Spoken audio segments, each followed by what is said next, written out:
Hey guys, Jordan Metcalfe here. Currently 9 weeks out from my competition, which is the IFBB Auckland Champs. Going to take you through a little update, going to take you through my supplements, a little bit about my nutrition, recovery, things like that, what I'm doing.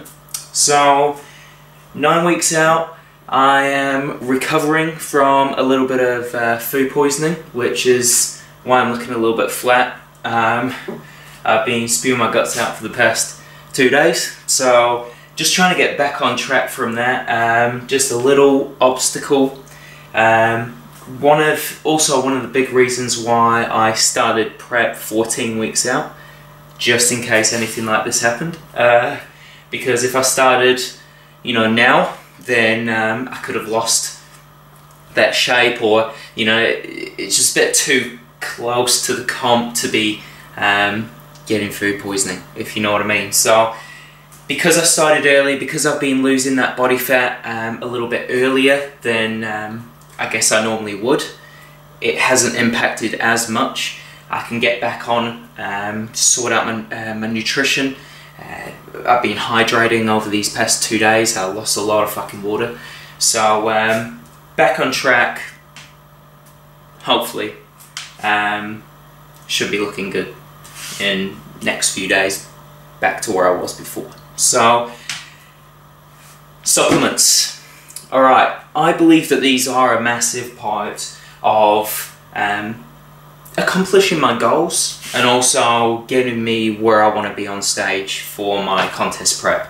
So I've got my proteins, I've got my amino acids, recovery, multivitamins. I also take a krill oil as well, and my pre-workout. So we'll start with the proteins.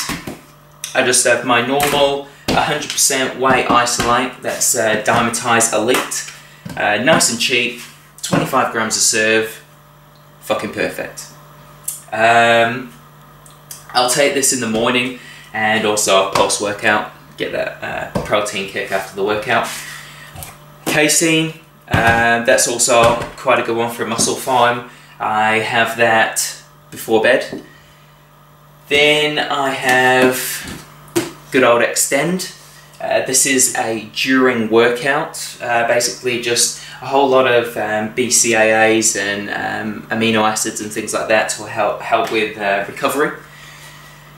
Also have Amino 1, which is similar to Xtend, but I actually take this during my cardio.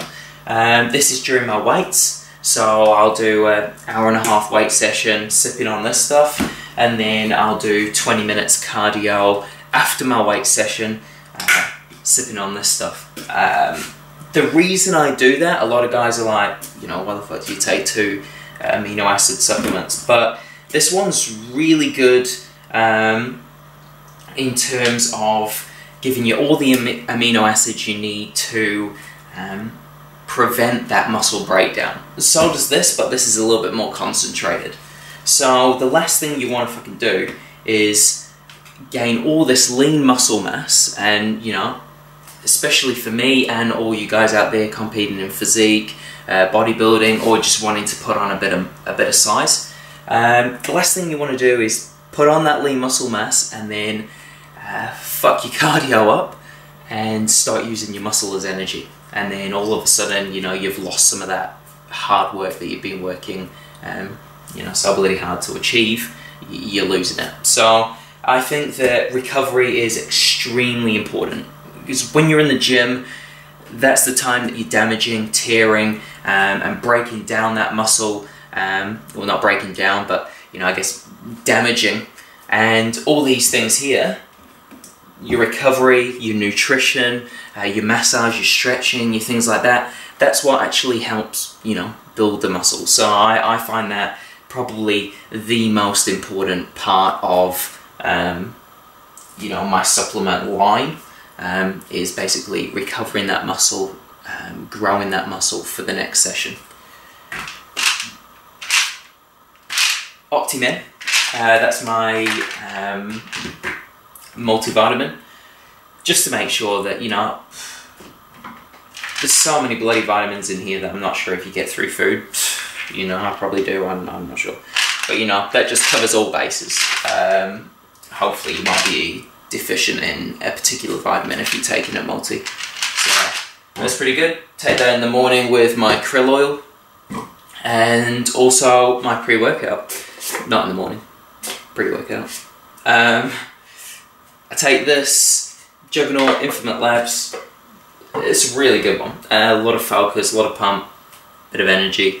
I'm chopping and changing with my pre-workouts at the moment, so if you guys have got any recommendations or anything like that, leave them in the comment box and I'll check them out if I haven't already. Always looking for a good pre-workout. Not one of those ones that makes you feel like you've just dropped an icky or something like that.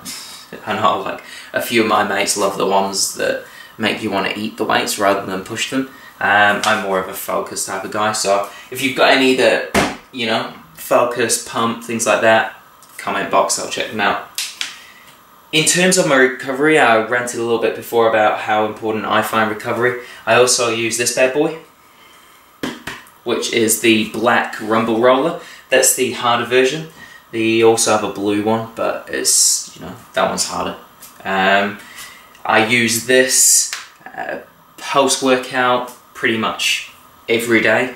Sometimes in the morning just to stretch things out. If I'm feeling a bit stiff or something, jump on that. It's really good for the back to get some of those knots out and things, you know, when you just, you know, those days that you're just feeling fucking uncomfortable because everything's bloody tight. Jump on that. It hurts like a fuck. It hurts, I'll give you that one. But you feel a lot better after. Really good for the IT band as well. That's another one that makes you want to cry, but all good in the long run. Nutrition. Basically, at the moment, I am having 7 meals a day, about, give or take. That might include 1 or 2 protein shakes, something like that. First meal, 7 AM, protein, banana, some berries. When I'm bulking in off season, I'll have a full cup of oats in that as well, but because I'm leaning down, just that banana, half a banana, I'm cutting it down to. It was a full banana. I cut the oats out and went to a full banana, and then I've cut the banana in half just to reduce those carbs a bit, see how my body reacts, and go from there. Next meal, I have another protein shake and some fruit just to get some like good sugars in me and things like that. Next meal, 12:30, is a carbohydrate, which is generally, even in off season, brown rice or kumara. 125 grams at the moment, which is around 1 cup. I go off cups. And in off season I'll do about 2 cups or something like that. I'm not sure, double 125. And then for my protein, I will have either chicken breast, 200 grams, which is around, I don't know, 30 grams or something of protein, I'm not sure. And also, if I'm getting sick of chicken, I'll have tuna. You can get those, like, you know, different flavours and stuff to give it a bit of variety, because there's nothing worse than bloody dry brown rice and dry tuna. You just can't get that shit down, so you need like maybe like a flavour. I love the sweet chili one. That's quite good. So I have that for my 12:30 meal. I also have that for my 4:30 meal, or 3:30, 4:30, around then. I go to the gym, so I have my pre-workout about an hour after my my meal. Pre-workout, go to the gym. This is where the recovery supplements come in, so I set that, as I said before, when I'm working out. Set that throughout my cardio. I don't do cardio in off-season, so I might just switch out this for this in terms of my during workout in off-season. But yeah, I won't do cardio unless I fucking need to. So then I'll come home, I'll have another protein shake, and then I'll wait about half an hour, and then I'll have dinner, which is generally the same as the other 2 meals during the day, which is a carbohydrate, brown rice or kumara, and a protein source, which is generally a chicken, or, you know, maybe for dinner I'll have something like beef or lamb or something like that. Getting close to contest, I'll primarily stick to things like chicken and maybe even fish, just because it's a lot leaner, taking in less fat. But yeah, that's generally for my dinner around then. After that, depending on how late I stay up, I'll have 2 meals before I go to bed, or I'll just have my my casein. So sometimes I'll have my 5 or 6 eggs around 9 o'clock or something like that, and then I'll wait 2 hours and then have my casein at about 11 or something like that, or whenever I go to bed. So that's basically my nutrition at the moment. As I said, you know, it does fluctuate with off season. I generally have a lot more carbs, but because this is my first comp, I'm just playing around with things, seeing how things work out and stuff like that. So yeah, that's pretty much me. If you want to know anything else, or want me to touch on any other parts of my prep, shove it in the comment box below, let me know. But yeah, that's pretty much me. Thanks guys.